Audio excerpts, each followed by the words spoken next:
Protests today in Salem, Oregon, and protests today in Atlanta, Georgia, and I could go on.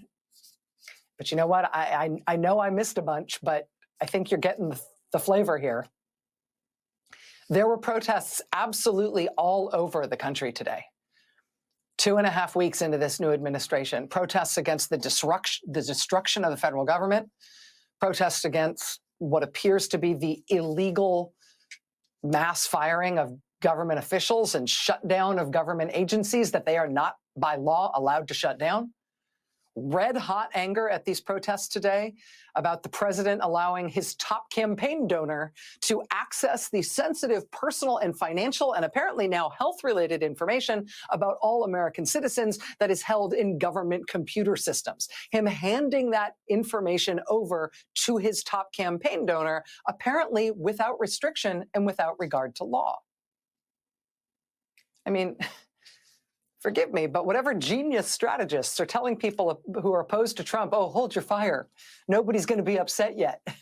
Nobody's going to be upset yet about what they're doing to immigrants and what they're doing to trans people and shutting off foreign aid. None of these are popular issues. Nobody's going to care about giving the president's top donor all your private information without your consent. Nobody's going to care about these kinds of things. So don't complain yet. We'll complain later. Yeah.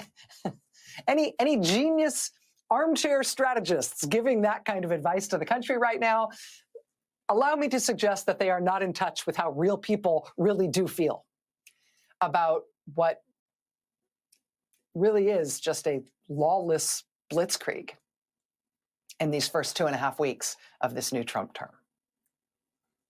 The protests all over the country in red states and blue states, coast to coast today, these aren't even the first. These protests today follow the big protests against immigration arrests and deportations that happened this weekend, including protests that shut down a major freeway in Los Angeles. They follow this really quite large and quite dramatic, no-notice, impromptu, dramatic protest at the US Treasury Building in Washington last night.